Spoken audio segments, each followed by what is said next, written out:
Ladies and gentlemen, please welcome to the stage Ms. Tish Long, Chairwoman of the Intelligence and National Security Alliance Board of Directors, and Lieutenant General Susan Lawrence, United States Army, retired, President and CEO of AFCEA International.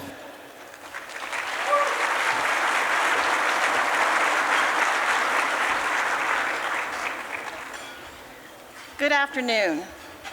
Welcome to the 10th Annual Intelligence and National Security Summit. It is amazing how far we have come.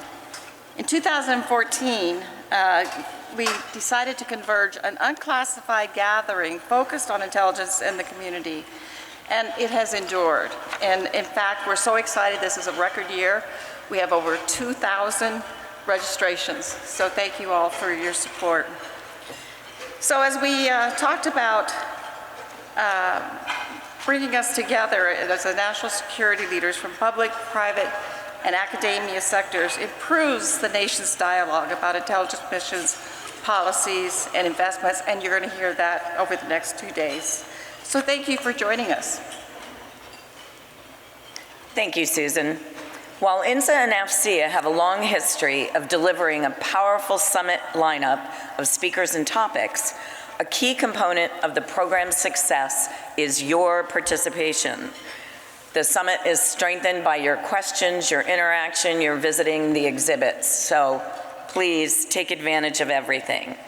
Now, an event of this type and size doesn't just happen, and it's not possible without sponsorship.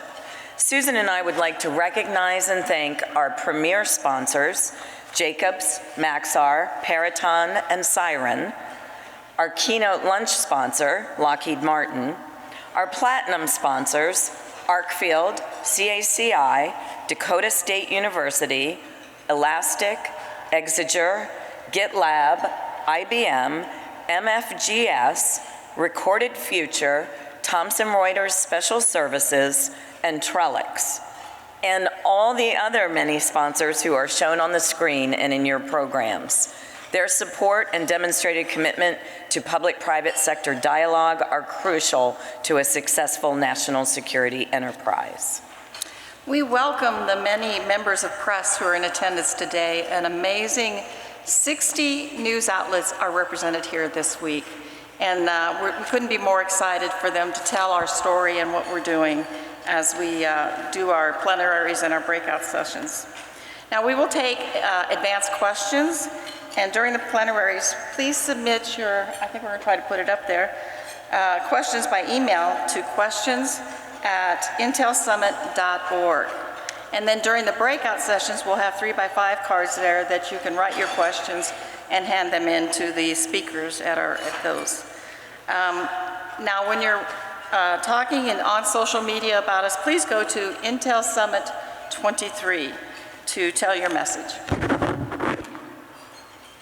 Again, engagement with exhibitors is central to our summit. At the end of today's sessions, we will hold a networking reception. We hope all of you will be there. And again, today's lunch is sponsored by Lockheed Martin. And I would like to highlight that Lockheed Martin has been with the summit for 10 consecutive years. Thank you, Lockheed Martin.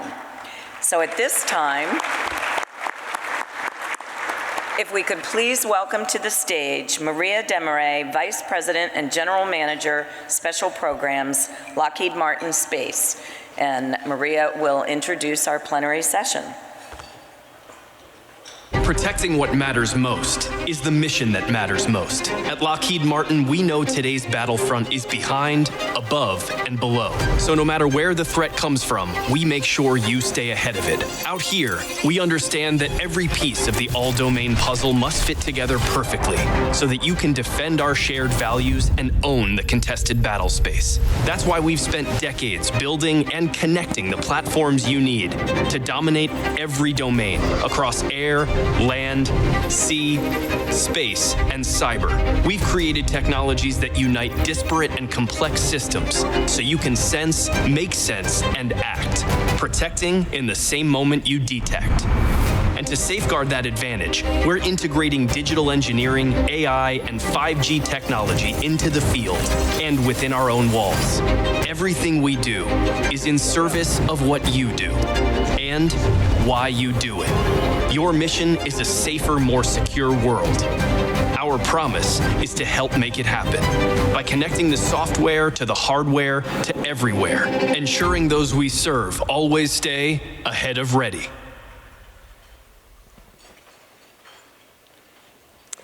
Well, thank you to AFCEA and to INSA for your organizational leadership and also for hosting this annual Intelligence and National Security Summit, which is in, as Tish said, its 10th year, which is a great accomplishment.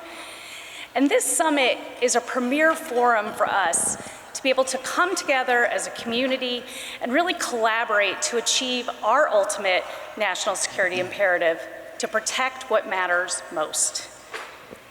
In order to protect lives and secure America's interests at home and abroad, we have to find increasingly effective ways of providing unvarnished forms of intelligence to decision makers and do that with greater speed and accuracy.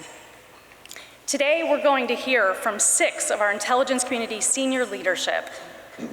Paul Abate, Deputy Director, Federal Bureau of Investigation, the FBI. George Barnes, Deputy Director, National Security Agency, the NSA. David Cohen, Deputy Director, Central Intelligence Agency, CIA. John Kirchhofer, Chief of Staff, Defense Intelligence Agency.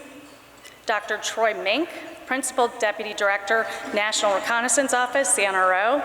And Tanya Wilkerson, Deputy Director, National Geospatial Intelligence Agency, excuse me, NGA.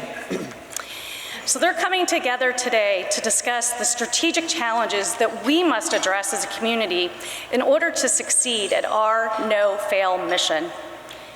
Whether dealing with power aggression that increasingly defies international law, or regional powers contending for increased dominance in a new global order, one thing is clear, that there is no such thing as intelligence at rest. Our moderator today is a premier example of that. Olivia Gazis is an intelligence and national security reporter for CBS News. She produces the Intelligence Matters podcast, which is hosted by former CIA acting director Michael Morell. She's earned degrees from Princeton and Columbia University, and on top of being a Fulbright scholar, she speaks Polish, French, and Italian.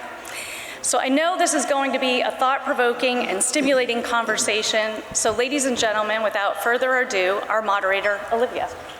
Thank you. Thank you so much. Thank you so much to INSA and to AFCEA for hosting this fantastic summit and this terrific panel on strategic intelligence challenges. I do somewhat prefer its colloquial nickname of the Big Six, given the really senior top officials and agencies that we have represented on stage today. We have a lot to cover in the amount of time that we have, and I'll also be taking some audience questions as we go. So please do submit those. You can send them to questions@intelsummit.org. I get them on this handy iPad. And please don't hold back, because what all of the panelists told me in the green room is that they would like nothing more than to answer some really tough questions today. And in that spirit, this year we're going to forego opening statements and get right to it with some of the issues of the moment. We've seen the conclusion of another summit overseas, the NATO summit in Vilnius, where it appears we will eventually have a new incoming member in Sweden. The Ukrainians have come away with a few things: a multi-year commitment from the alliance, tighter consultative connection, but no crystal clear pathway to membership, as President Zelensky made very clear he was after and made very clear he was disappointed he didn't get. So, Mr. Kirchhofer, I'm actually going to start with you. We just passed 500 days of the conflict. The counteroffensive is grinding ahead, slower than most appear to have thought that it would go. Did the commitments at Vilnius give the Ukrainians what they most urgently needed right now, which is not only material support and a strong statement to Russia, but that really important boost to morale as they wage this grinding counteroffensive? Did the commitments this week lift them up or bring them down a little? Yeah, I think that's a great question, and thank you to INSA and AFCEA for having us here today. And it's really nice to see a lot of my former bosses in the room. You used the word grinding to describe the counteroffensive. Certainly, we are at a bit of a stalemate. We do see incremental gains by Ukraine as they commit to this counteroffensive over the summer, but we haven't seen anything to really help them break through. For example, to drive to the Crimea. It's interesting to me, we tend to focus on some of the munitions that the West provides to Ukraine as they fight this out. And we look at some of them as holy grails as they play out. So if you think of HIMARS, certainly that led to some sensational tactical events. And then you see the Storm Shadow missile doing the same thing. And now we're talking about dual purpose, improved conventional munitions or cluster bombs. None of these, unfortunately, are the holy grail that Ukraine is looking for that I think will allow them in the near term to break through. I do think the success, though, is getting the multi-year commitment from the West.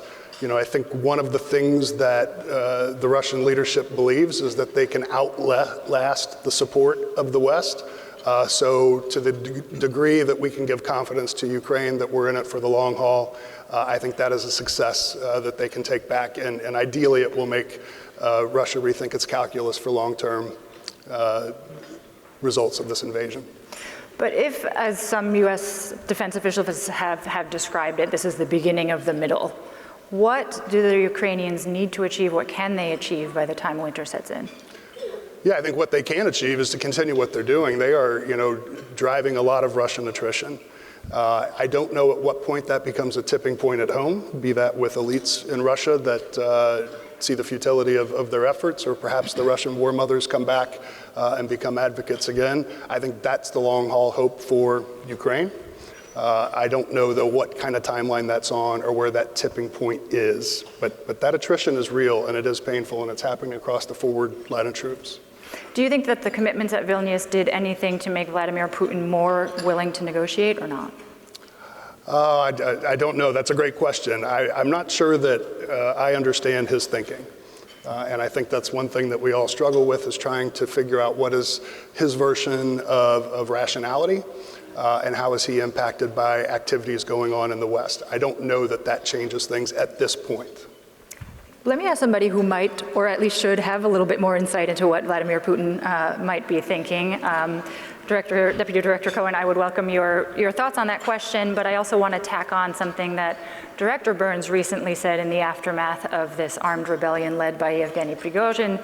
The director noted that he called out the Kremlin's mendacious rationale for the invasion and that would continue to play out for some time. 3 weeks have passed. The story has gotten weirder by turns.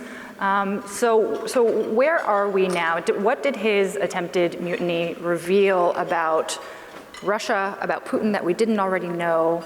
Did it change our thinking about the political dynamics there or not? But the first question first. First question first. Is he any more willing to negotiate, given what he saw at Vilnius? Look, I think we need to recognize that the motivation for the invasion of Ukraine came from sort of deep within Putin.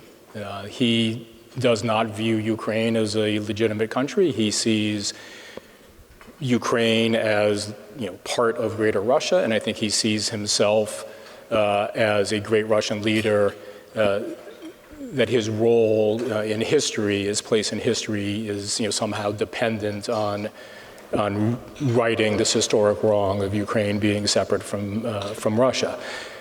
Now that's all insane, to put it mildly,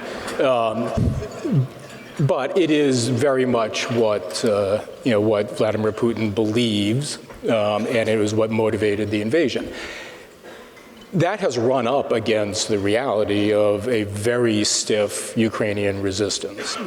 And whether that has fundamentally altered Vladimir Putin's deep-seated desire to bring Ukraine into the grip of Russia, I think remains to be seen. I don't think we know the answer to that. And that that may be, in the intelligence business, we sometimes talk about secrets and mysteries. Like you try to uncover secrets but there are some things that are mysteries. And I think so how Vladimir Putin thinks about the future of Ukraine as, in his ambition to bring Ukraine into Russia is something of a mystery that is still, something that is, something to unravel. Now, with respect to the recent rebellion that we saw, as you say, it continues to unfold. I think this is, although the event itself, has ended, right? The Wagner troops have returned to Ukraine, so there's not continuing the actual rebellion. But I think the ramifications are continuing to play out. Whether that sort of alters the sense of stability that Putin has in Russia, whether it sort of portends some weakening of elite support, I think remains to be seen. And I think what it means for Prigozhin and for Wagner also remains to be seen. I think we have not seen Prigozhin in public since that weekend. I think he's only made one public statement since then, as the Russian media has been denigrating him pretty relentlessly. I think there is a question as to what becomes of the Wagner empire. There's the military aspect to it. There's this sort of security purported counterterrorism aspect to it, that whether you're looking in Mali or elsewhere in Africa, and then there is the disinformation, misinformation, propaganda aspect of the Wagner empire, all of which were useful to Putin in various ways. And I think it remains to be seen whether that entity will continue, whether it will be nationalized, whether someone else will take it over, whether it will fracture. I think there's a lot that's yet to sort of unravel along those lines. You mentioned the whereabouts of Prigozhin, and the president may have addressed this while we were in the green room from Helsinki, but does the CIA really not know where he is or whether he's alive? I think what the president said is that we don't know where Prigozhin is, and I will not contradict the president. Let me ask you just one more thing, again, that Director Burns observed, is that the disillusionment within Russia with the war in Ukraine has presented a once-in-a-generation opportunity for the recruitment of Russian agents. Can you talk to us a little bit about how you have capitalized on that opportunity, if you have? Sure, absolutely, and I think Director Burns was very clear that we are open for business. We are always recruiting, but this has created an environment in which Russians with a conscience are what we are interested in recruiting. We have about 2 months ago now, for the first time, put out on Telegram a video in Russian, directed at, obviously at Russians, sort of appealing to their conscience, appealing to their notion that Russia can be something far better than what it is under the this current situation, and asking them if they're interested to come and contact us. We lay out in that video a secure way to contact us through the dark web, and I will say that video has gotten a lot of traffic. There are a lot of views on Telegram of that video, and we are open for business. A lot of views, a lot of volunteers? A lot of views. Okay. Mr. Abate and Mr. Barnes, I'd like to bring you in on some of the cyber aspects of this conflict. We saw some new commitments by NATO members to sort of bolster coordination on cybersecurity efforts, and to me that served as a reminder of how much concern there was ahead of this conflict of a significant Russian cyber attack that either triggered some regional spillover that could trigger in turn Article 5, or something significant here in the United States. Neither one of those things seems to have materialized. So my question is, why not? Why do you think that has not happened? And what is the likelihood today of seeing a significant Russian cyber attack that affect more Western interests? Obviously, they've been plenty busy in Ukraine and active in Ukraine, but something that directly involves the United States or other Western countries. Is that likelihood greater today or lesser than it was in February of 2021? Sure. I'll start and then Paul can continue. So I think to the first question, we all were anticipating the potential of cyber action against Ukraine by the Russians in the lead up to their campaign. And I think what happened was really a gross underappreciation and misinterpretation by the Russians of the will of the Ukrainian people, the government, to stand tall, to stand back, to push hard. And so the Russian government thought that they would roll in, implant their functionaries and take over and govern within a week. That obviously did not happen, and it turned into a full-scale conflict. So we presume that they decided not to act against the critical infrastructure at that time just because they wanted to be able to use it, and they were wanting to actually get the Ukrainian people to actually line up behind the new Russian governing actors. And so fast forward to today, we've had several different instances where we thought perhaps action would happen. We are watching very closely, and we're trying to get inside the calculus of the Russian government as it sees various maneuvers it takes and moves it makes not play out the way that they intend. I think we have to be vigilant. We have and we continue to support the Ukrainian government with defensive measures. That's part of what we're doing across the totality of the defense support to the Ukrainian people. We're doing that today, and we will continue to do that through the end of the campaign. With respect to the threats to the U.S. homeland, in regard to whether this would spill into our homeland, again, we are watching the direct government in Russia as well as some of their connected assets that have been considering and maneuvering but not implementing. And so we will hold them accountable if they dare to cross the line, but luckily for all of us, they have not done that to date. And in terms of the likelihood, greater or lesser today? I think it's still net even. I think they are very mindful of their fragility. They're in a weakened state. Their economy is more in a shambles than it was because of all of the constraints that we and the international community have put on them with the sanctions. And so they can't afford to have our retribution against them if they were to act. And they know that we will come back at them if they come to us. So I think that's holding them in the pattern that they're in right now. Mr. Abate.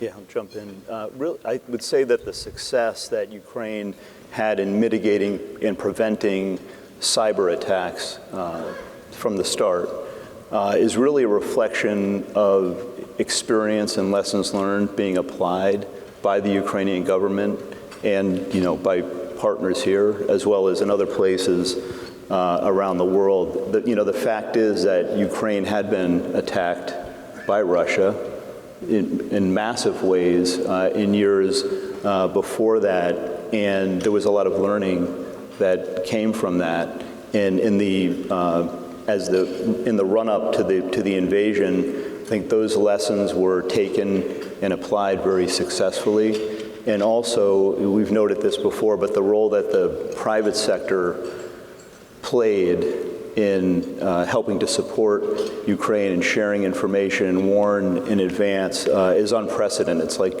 nothing we've ever seen before in a military invasion situation. I don't think that can be overstated in that sense. And all of that coming together put Ukraine in a position to knock down and prevent the attacks that were coming at them. As to the second part of the question, I would also put it at even, as George said. I think, we're obviously in an elevated state, and the threat has been, in our face for a long time now. And we've been working hard together, again, and also, again, with partners around the world to identify those threats that are coming at us in advance, and then take the steps to be preventative in that way as well. And, we've got to stay focused and discipline that every day and continue to work together. But, we've had good success to date, I would say. I am mindful that there is another terrific panel on Russia, Ukraine, also at the conference, so I don't want to belabor this topic in particular, but I wanted to hear from our friends at NJA and NRO specifically on a lot of what we have seen, which is overhead imagery, open source, commercial, and that which the administration has opted to declassify and share publicly. Touting, of course, that it has the beneficial effects of doing that is to shore up alliances, to give maybe supporters of President Putin some pause, to put Putin on his back foot, and maybe show just a little bit of ankle in terms of what we have capabilities-wise. So I'd like to ask each of you to weigh in on what you think the value add, given there is so much already out there, what the value add has been of releasing things like the purported construction of potential Iranian drone factories in Russia, or of North Korean ammunition deliveries to Russia. What is the value add of that? And I'm going to ask you this one in tandem. It's a separate question, but since we're going to engage both of you, I know that NRO and NGA were instrumental in connecting the Ukrainians early on with commercial satellite capabilities. So can you talk to us a little bit about what difference that has made on the battlefield? Sure, I'll go ahead and start if that's okay. So I think what we've seen is the power that GeoInt has brought to the Russia-Ukraine conflict and our understanding of what's happening on the ground. I know primarily for us at NGA, we've noted the heightened demand for GeoInt products, and one of the things that has been really important to us is the partnerships that we have across our allies and being able to easily share information across that allied geospatial community. I do think also, though, that the availability of commercial imagery and the fact that it's easily shareable has been hugely helpful, because it sheds light on what's happening in an easy format that is certainly something that all can have a witness to understanding what's happening on the ground. We've been partnering with the NRO, of course, to ensure that there's access currently available for that commercial imagery, and I think that has brought huge insights. Yeah, thank you. I'll just follow up briefly, but I think one of the most impressive things I've seen in my career has been how quickly the IC shifted collection to support the Ukraine crisis, even before conflict broke out. And a big part of that was increasing our sharing of information. Obviously, even before conflict, the U.S. is able to share data with the entire world, not just across the U.S., but with the entire world, giving indications of what the Russians were going to do, right, to try to dispel a lot of the fake news that was going on.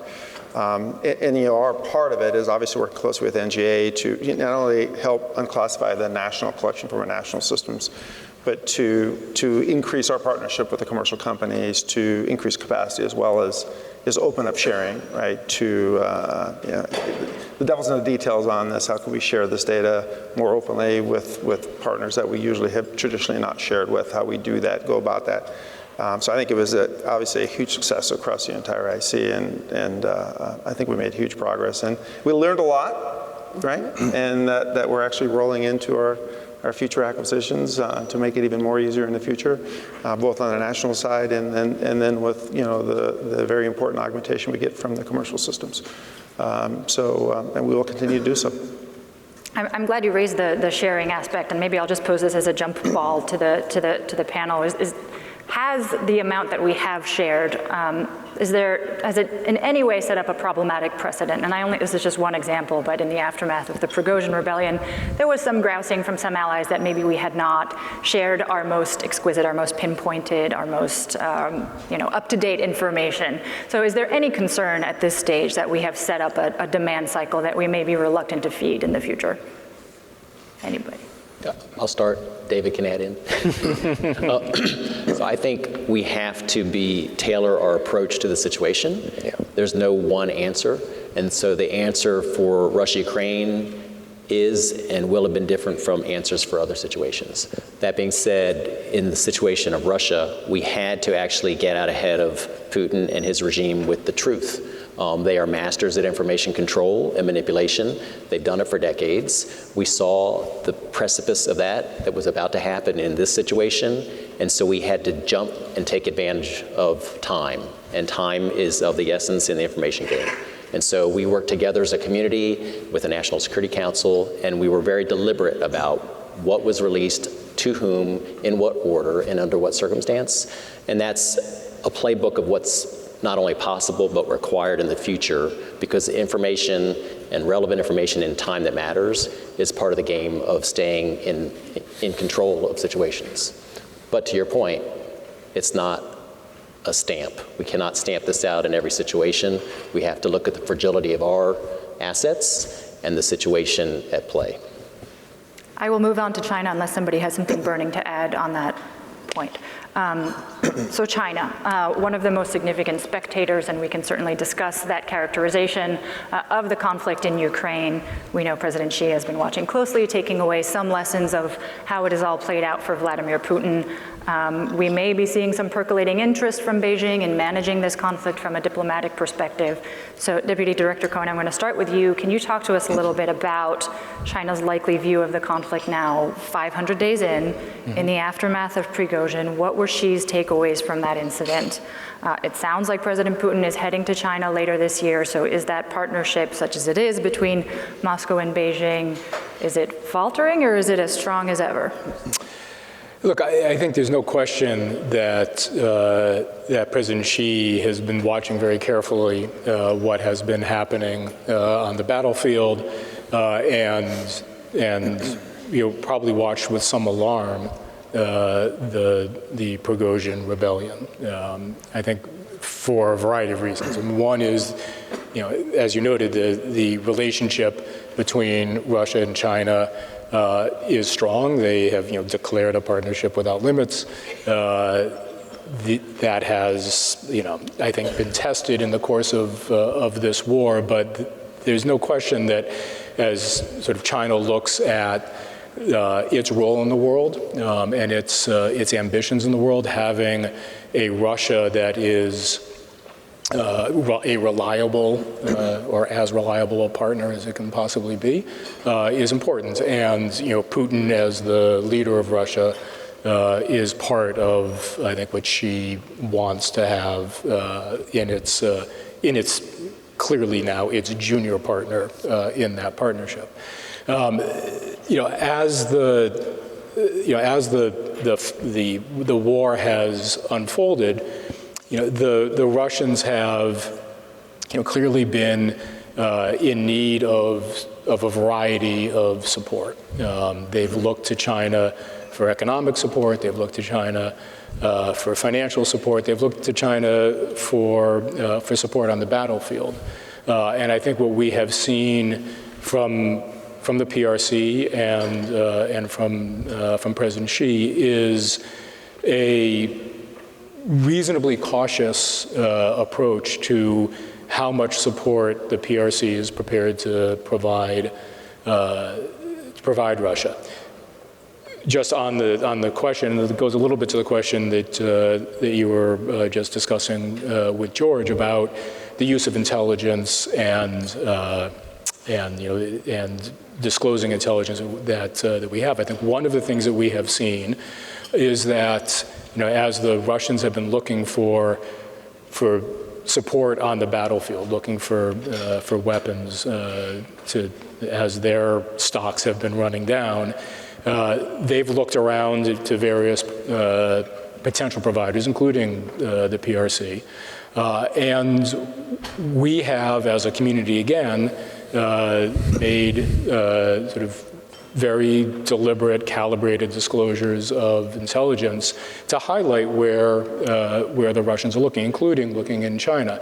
And I think one thing that we have seen, and with the Chinese in particular, is that they are not eager to be viewed in the world as sort of joined at the hip with Russia in this in this war in Ukraine, and that includes providing lethal aid to Russia. So we have as part of the very sort of careful, calibrated, and deliberate use of disclosure of intelligence, highlighted where the Russians have tried to entice the Chinese to support them.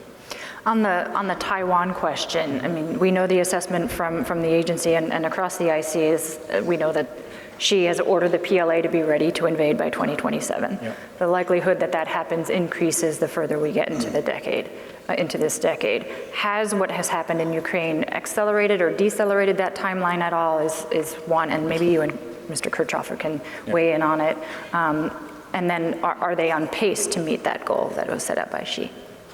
Yeah, I guess I don't agree with the premise of your question, which is that as we get closer to 2027, the likelihood increases of the a PRC invasion of Taiwan. I'm not sure that. I thought I was quoting from IC materials directly, but well, I think so. I guess the way I think about it, I mean, obviously we're closer to 2027 every passing day, but I think the question that Xi asks himself every morning is,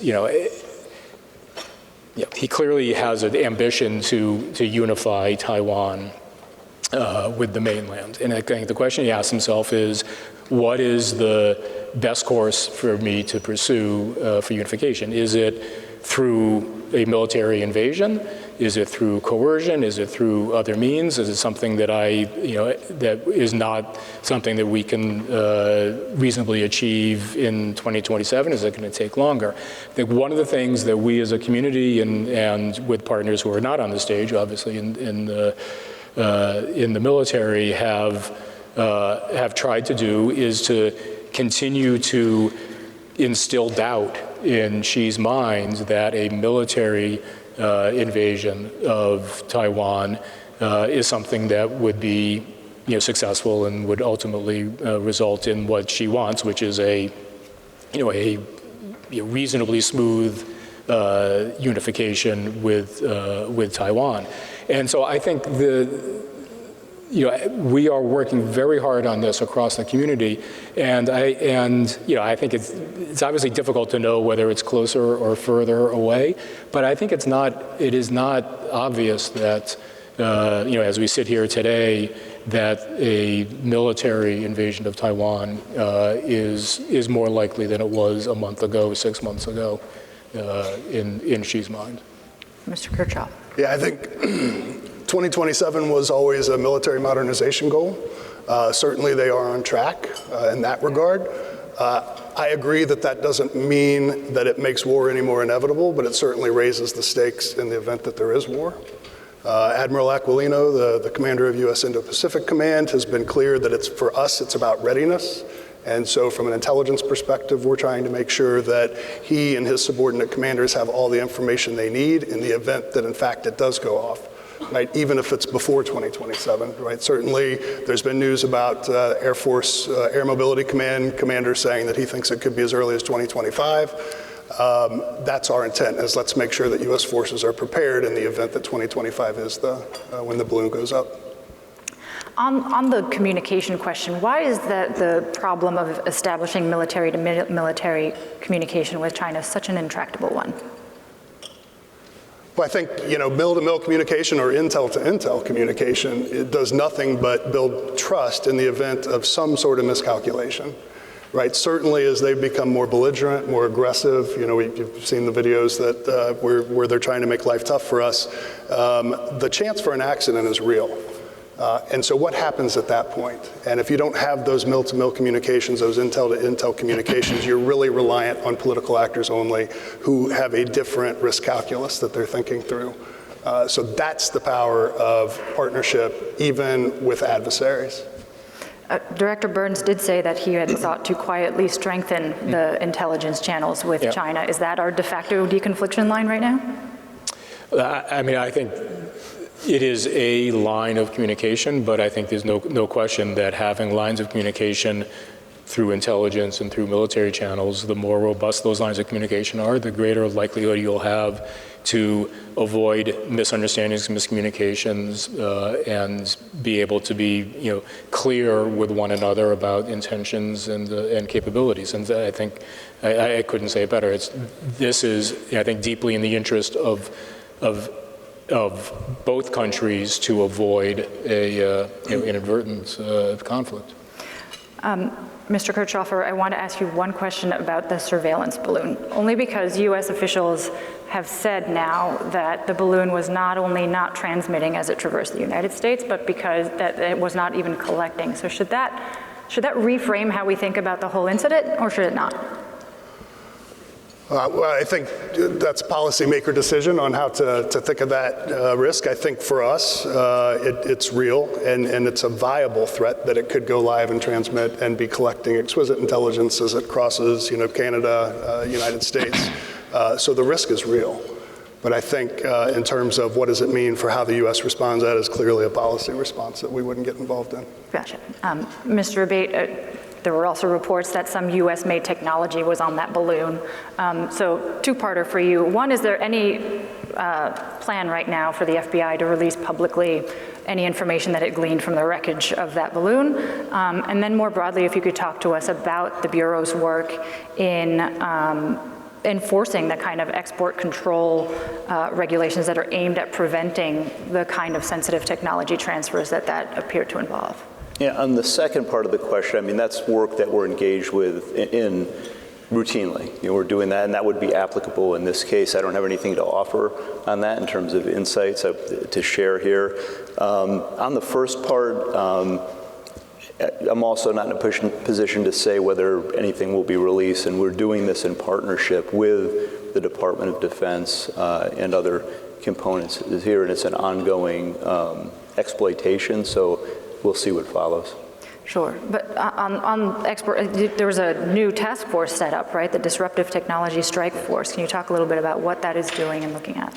Yeah, I mean, we're pursuing, as we've done for, decades, those who are attempting to move prohibited technology from the United States and our private sector companies here, and share that illegally with governments, countries like China, Russia, Iran, North Korea, the primary adversaries that we face. Again, it's work that we've been doing for a long time, but I think the development of this task force is just a reflection of maybe the heightened environment that we're in right now. And there have been some collaborative but very impressive successes within that where we've been able to bring charges quickly through that task force, an extension of it, against individuals who are actively working to, for their profit and for other nationalistic motives, looking to move those technologies to adversaries like the ones I mentioned that obviously pose a threat back here against our country and our citizens. So we're really, again, I think it's a reflection of our shared commitment here to continuing to do that work, pursue that work, and have impact within that to protect our national security and keep our country safe. Mr. Barnes, we just heard yesterday about another breach of U.S. government agencies, the State Department, the Commerce Department, potentially the Commerce Secretary's personal accounts by what Microsoft said were China-based actors. Is there anything you can tell us today? I mean, officials have described it as a surgical and targeted operation. Is there anything that you can tell us about the sophistication and the apparent aim of that strike today? Well, what I can tell you is this is yet another example of what's happening all around us every day. China is steadfast and determined to penetrate our governments, our companies, our critical infrastructure. And so yesterday was the example. Microsoft highlighted, I think it's Storm 558, which is the malicious cyber actor signature that they have found. That is a sophisticated attack or exploitation at a minimum, but it builds on a growing corpus of exemplars. Not only a few months ago, back in May, Microsoft also released a blog post, and then we put out a cybersecurity advisory with FBI, CISA, and other agencies domestically here in the US and some of our international partners on a much more sophisticated technique, which is really living off the land. And that's where China's using actual credentials that they got to use basic system administration privilege techniques to actually lay in exploits and have them latent in systems and critical infrastructure to action at their discretion. And so these things are building on each other in many different disciplines in different ways. And so we're going to continue to hear examples like we just heard in the last couple of days. And that's why we are very collectively and with our DHS and defense community and industrial partners just really doubling down on cybersecurity. The administration just released the implementation plan for the National Cybersecurity Strategy today, I believe. And so that's building on the strategy that was released at the beginning of the year that really brings all of us together across government, industry, and even academia to take a role in bolstering our defenses. I'm glad you raised the living off the land, the Volt Typhoon incident and disclosure from the agencies. Did the pre-positioning tactics that you're talking about there, did those tell us something new about Chinese intentions, either vis-a-vis Taiwan in general, or is it in keeping with past activity from the PRC? It told us something new. In the earlier days, China's cyber operations activities were very noisy and very rudimentary. They have continued to bring resources, sophistication, and mass to their game, and so the sophistication continues to increase. These techniques are a prime example of that. They are not just finding vulnerabilities in various operating systems or devices, they're actually using the tools that system administrators use to do their jobs every day. And so bridging off of a weakness they may have found in a Soho router or something like that as a springboard into networks, they're using these other techniques that just look like they're normal. And so that's why we all have to be understanding of the sophistication that's coming at us. There's been a lot of outreach to the critical infrastructure performers to understand the fragility of their own network space and what they need to do as sectors to bolster themselves, work with the government on standards to strengthen, and work with countermeasures to confront. Dr. Mink, let's go to space. Let's talk about, Director Scalise has spoken about efforts by both Russia and China, of course, to develop weapons capable of obviously destroying, but potentially hijacking US satellites from the ground, potentially using cyber tools. How capable is China right now of holding our US space assets at risk, specifically using cyber tools? Yeah, so as I'm sure everybody's quite aware, the NRO has been providing ISR capability, space-based, for a long time. The Chinese are obviously well aware of that and the importance of that, and there's been a pretty big focus, obviously, within China and Russia. Matter of fact, a very aggressive weaponization of space, kinetic, directed energy across the board. And then cyber, obviously, is probably the easiest entry. And to be quite honest, it's the threat that we see every day. As George alluded to, we're constantly being bombarded by the Chinese and the Russians with respect to the cyber and their attempts to penetrate our networks. And we work closely with NSA and the entire community to defend ourselves against that.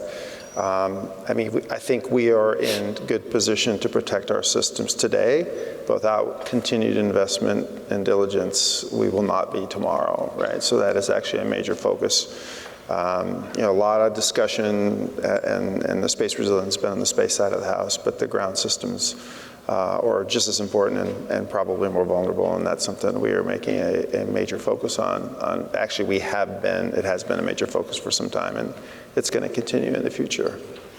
Ms. Wilkerson, President Xi had said at last year's Party Congress that China was going to advance the PLA through mechanization, informatization, and intelligentization, which is a reference to AI. So I'm wondering if you can talk to us about how well developed we understand China's applications of AI in geospatial capabilities is right now, and then tell us about how the U.S. is moving ahead, including through MAVEN, formerly known as Project MAVEN, which NGA has inherited from the Pentagon. Sure. We're certainly aware that that China has put an increased emphasis in investments with respect to AI. When we look at what we're doing on the GeoInt side right now, we actively leverage AI computer vision to be able to detect objects as well as behaviors in the deluge of data that we receive from our various data sources, many of which are space-based. And so one of the things that we have been having our analysts really focus on is labeling that data. So really going through thousands of images and being able to label objects. That helps us to then train data for the algorithms and helps us to be able to build AI models. With respect to Project MAVEN, or now the MAVEN program, what we are focused on with MAVEN is how we work with industry partners to continue to build those AI models, to be able to best posture ourselves, to be able to leverage and understand very quickly what's happening in that deluge of data that I noted earlier. Let's stay on AI because it seems like it's kind of achieving a new prominence. There's a new story and development every day, both within the private sector and on the government side. There seems to be this sense emerging that we may not be moving quickly enough for how challenging this is going to be. Congress got a classified briefing just this week about how to establish potential legislative guardrails for this. The DNI said earlier this year that we do not have our hands around yet what the potential of AI is, which seems to be a little bit concerning given that, again, China has declared its intention of becoming a leader in AI by 2030. So I think we can, go down the line to the extent you'd like to describe at your respective agency the thinking, the preparation, the stakes for when it comes to AI, how you see it affecting mission first, and how you are thinking about balancing the need to be ambitious with the need to be careful in this moment. Maybe we'll work this way. Mr. Barnes first, down to Mr. Cohen. Sure. So this is a big deal, obviously, and the big acceleration that's happened since about October, November is really in the generative AI, large language models, which is a subcomponent of the overall AI space. And so that's grabbed a lot of attention just because it's something that is so disruptive, potentially. And so what we all have to do is figure out how to harness it for good and protect it from bad. And that's this struggle that we're having. Several of us have actually been in various discussions with a lot of our congressional oversight committees, just struggling with this whole notion of how do we actually navigate through the power of what this represents for our society and really the world. And so at NSA, we are in the midst of developing an AI roadmap that's really focused on bringing forward the things we've been doing for decades, actually, in foundational AI, machine learning, but then tackling these newer themes such as generative AI, and then ultimately more artificial general intelligence, which is beyond the generative and something that industry is still searching to grasp. But that being said, we have to understand how to leverage it, yes, for mission, but also for all manner of things that make any organization efficiently run, but then also how to understand how the adversaries are going to use it against us and our interests. In NSA, of course, we're very mindful of the authorities we have, the type of data we can and cannot use, and the provenance of that data from the sources and the authorities from which it's collected. And so we have to understand the algorithmic foundation of everything we use so we can tear it apart and understand how the data is being used by the algorithms to present choices and decisions and inferences. So that's a very entangled proposition. And so we have data scientists, engineers, and the like looking at those different themes, testing models, working with industry, figuring out how to leverage in what is now coming out there and comparing it to what we already have to look at the best of breed. Because invariably, this will be a composite of what industry has really been able to push, and we in the government have to learn how to leverage it in. But then also we know other governments, such as China, are doing this in parallel. And so they, unlike us, are training models on their own population. That's a bad proposition. We would never do that in our country. It's something that we always ward against, but it gives them an advantage of an intense focus that we have to be very mindful of. I mean, the good and bad side, virtually any technology that you can think of seems to have been, used for both good and bad. So is there something more fundamental about AI that we need to be considering? Maybe Dr. Mink, if you. When we think about AI, ML, it's in general, we're really looking at automation, right? How to automate orchestration, how we do processing, and how we do detections, as Tanya mentioned. We've been doing it for a long time, all right? AI, ML is another tool. It brings some very, I think, unique capabilities from an adaptability and an accuracy perspective that, and different phenomenologies than we had in the past, right? So there's some significant benefits we're looking to gain. You originally asked, are we doing the proper investment? 5 years ago, we probably weren't in the NRO. We are now, right? We've made a major effort over the last 5 years to really, because of the mission, right? The need to process and pull these things up faster than we've done in the past, right? And the volumetrics of what we're looking at drove us to do more and more investment, take advantage of what is happening in the commercial world today. Now, it's not always a direct translation. There are oftentimes R&D that we need to do to translate those different techniques. But I think it's also important that it's a tool. It's another tool. We've had tools that were similar to this. These maybe have more capabilities and some different capabilities than we've had in the past, but it is another tool, and it's not a wholesale replacement of how we've done business or how we do business. So, but obviously it's something we're going to continue to invest in, and it looks very promising across many, many areas. It sounds like you're saying it's neither the beginning nor the end of the world, at least at NRO, right? Ms. Wilkerson. To the extent you'd like to add on. Sure. So I would note that with the increased volumes of data that we are anticipating in the coming years, AI is really an enabler. So when we think about the number of analysts that would be required to deal with the amount of data that we have today, as well as what we anticipate, it is hard to scale. And so AI then helps us to be able to have our analysts focus in on those things that they clearly need to focus in on. The machines focus on the what, the where, and the when, and the humans focus on the why. Exactly. Mr. Abate, I mean, especially at a time when public trust in government institutions, including your own, is pretty low. Maybe you can address, in addition to how you're thinking about the deployment of AI, some of the ethical considerations that are going on at the Bureau.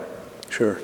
Well, first, it's reassuring to hear that there has long been focus on both the opportunities presented by artificial intelligence and related technologies, and also, the prevention of the threat that it poses. And I can tell you, as all of us can as an insider, that has been ongoing while it's come into particular focus publicly now.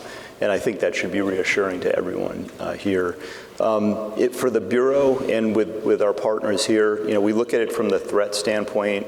One, we already see criminals and nation-state adversaries attempting and using artificial intelligence against us to create harm in the traditional criminal realm, the cyber criminal realm. We see bad actors using it to generate malicious code that then they're turning out against victims of all sorts. We see it in online exploitation, the creation and generation of deep fakes, images, voice, videos from a malign influence standpoint, and in other applications as well, in financial frauds, but business email compromise and things like that. So the criminal actors are already putting these technologies to use. So we're working hard and have been for some time to understand that and to use the intelligence and information we have to inform potential victims, again, to be preventative. And we're working hard on that collaboratively all day, every day.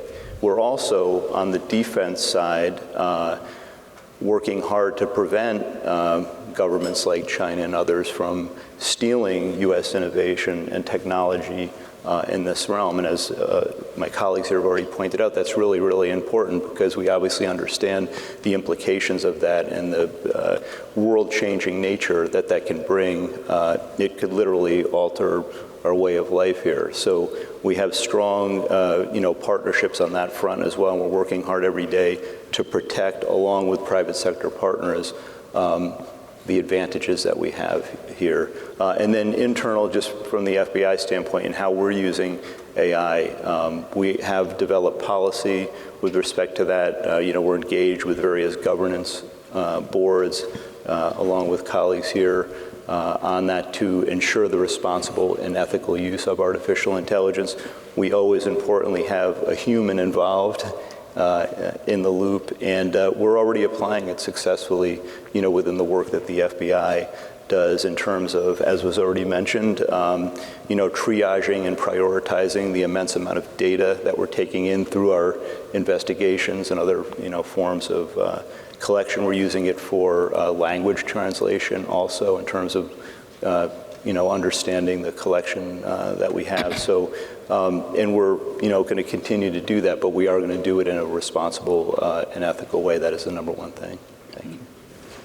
Mr. Kirchhoffer, are there still humans involved on the military side of things? I think there will always be humans involved on the military side because it all leads to putting steel on target.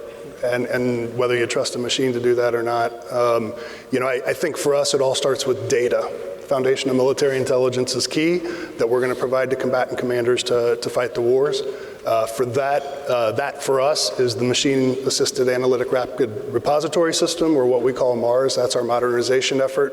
But we have to trust the data before we do anything else. I think secondary for us is making sure that the machine learning algorithms that we put in place aren't just ethical, but they're also tradecraft compliant, right? In the same way that we hold our human analysts accountable for tradecraft, we need to do the same thing for the machine.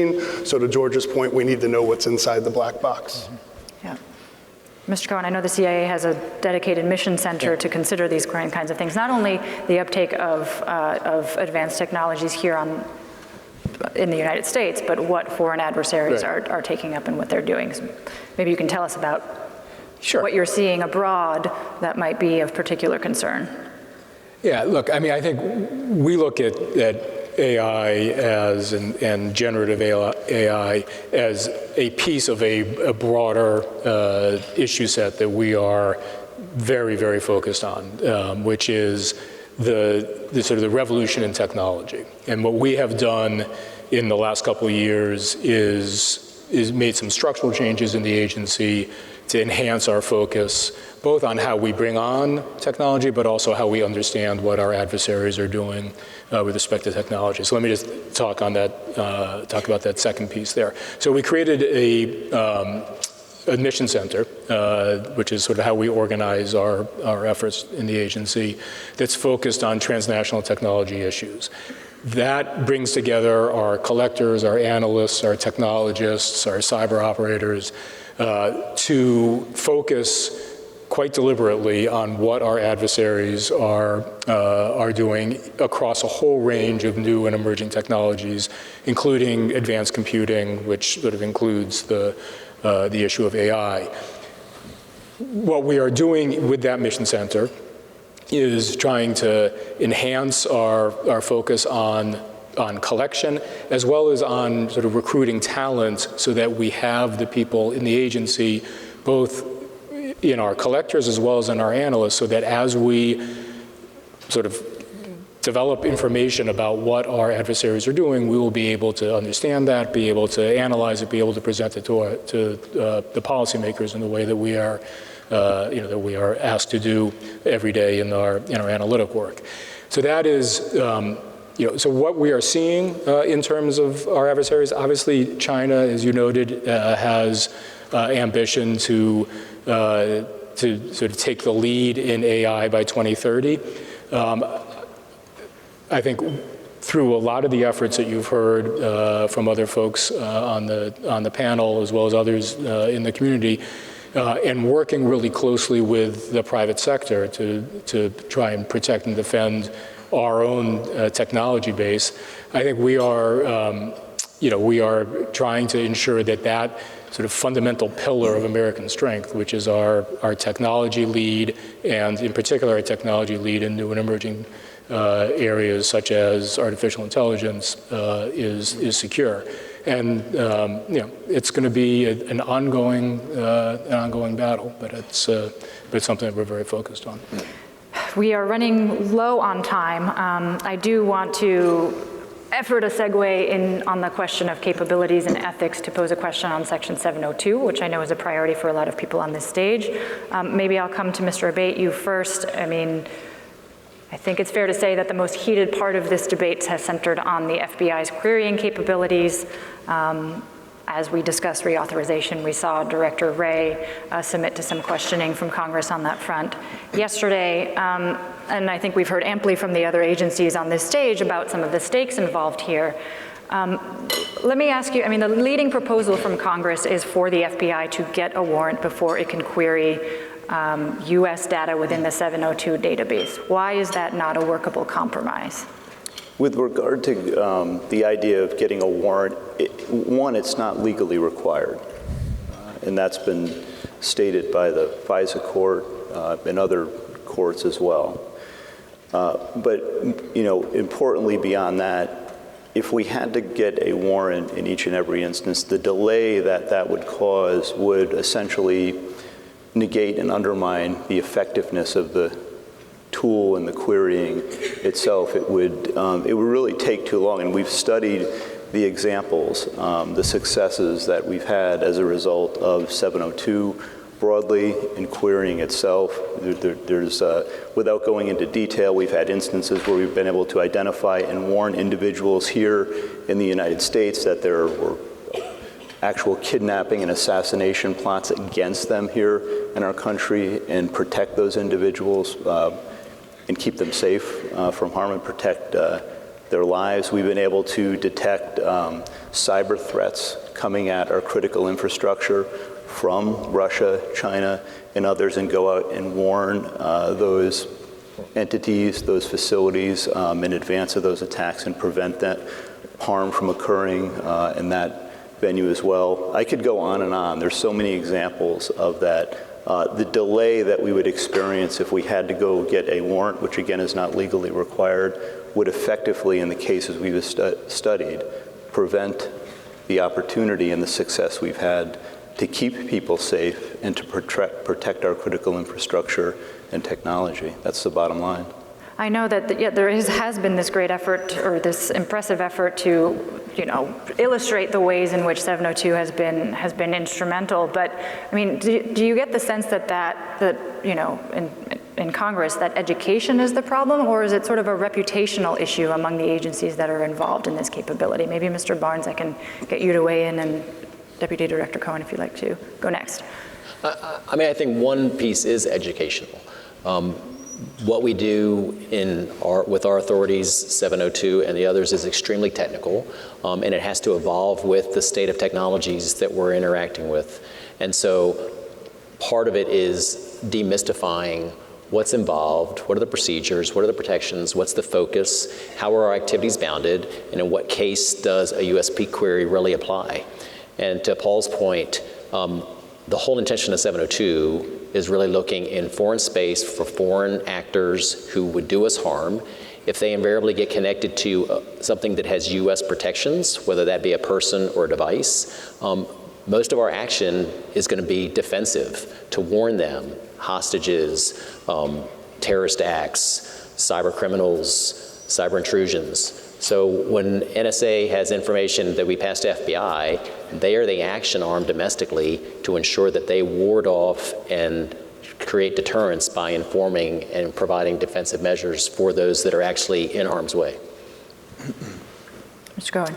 Yeah, look, the value proposition of 702 is one where I think there is some education that is required. I think that in much of the public imagination, 702 has been a tool that's been used in counterterrorism predominantly, and it has been quite useful in the CT arena. I mean, I think most recently last year, in the successful U.S. strike against Ayman al-Zawahiri, 702 was part of the intelligence foundation that led the U.S. government to know that Zawahiri was in a safe house in downtown Kabul.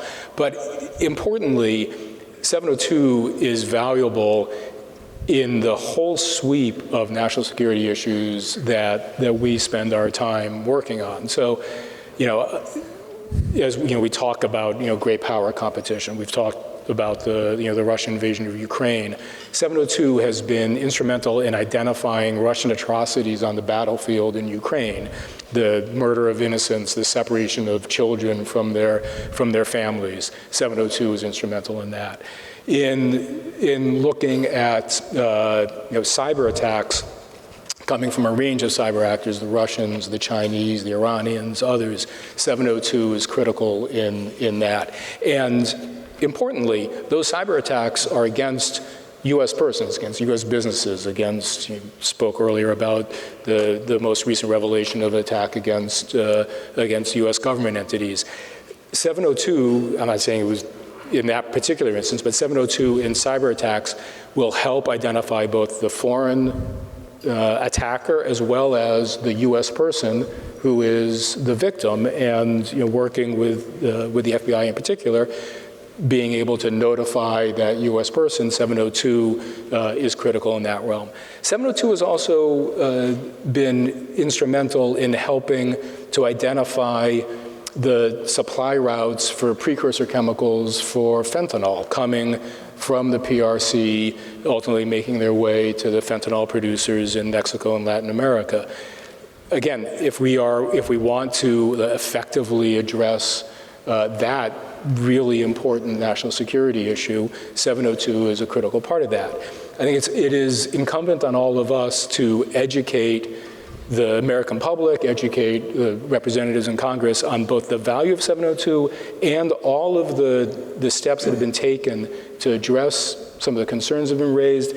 And I think we're not the ones who will be negotiating changes to 702, but the reauthorization of 702 with appropriate protections for privacy, for civil liberties, while ensuring that we can continue to use this tool in a rapid, agile, and effective way, I think is squarely in the national interest.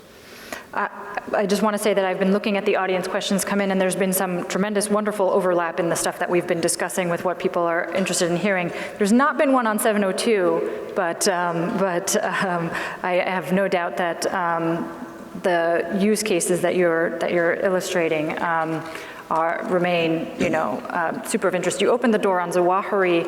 I just want to ask Mr. Kirchhoffer, because it was 2 years ago on this stage that General Berrier said it would take 1 to 2 years for al-Qaeda to reconstitute, potentially, a capability to strike the United States. Where are we on that timeline?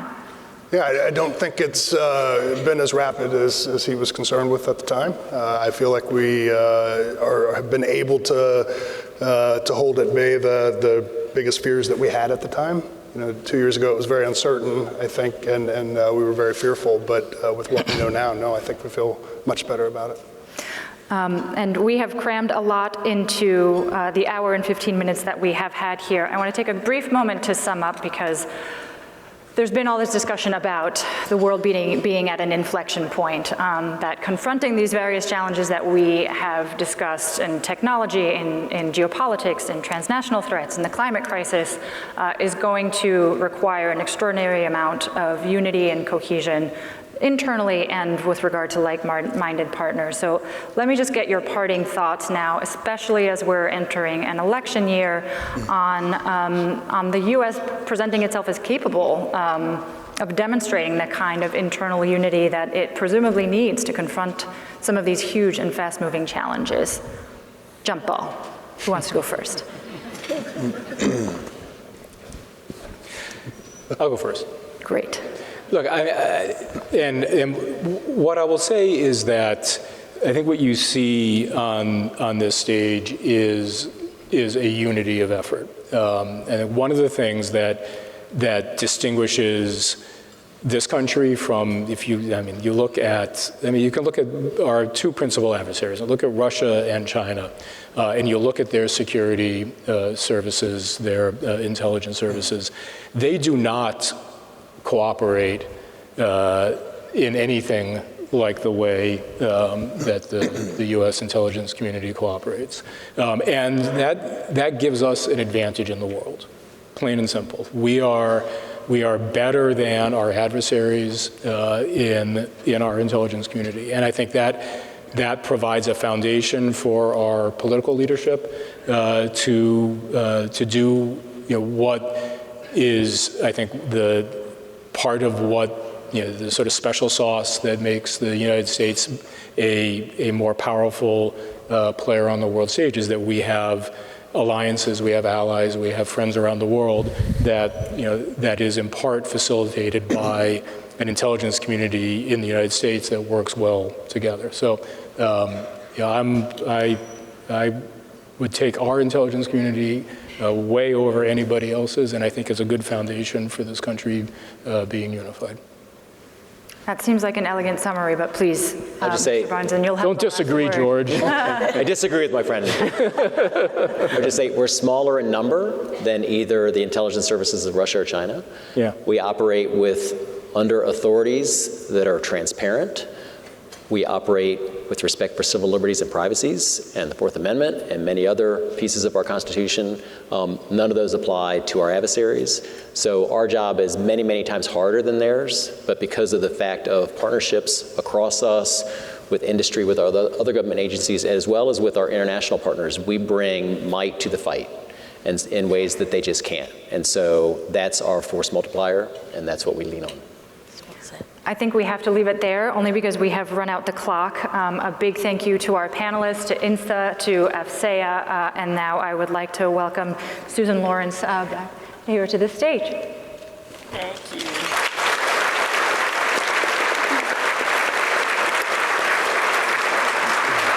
Olivia, we want to thank you for leading an absolutely fascinating discussion here this morning, or afternoon actually, but what a great start to the summit. Very frank and informative from all of you, so thank you so much.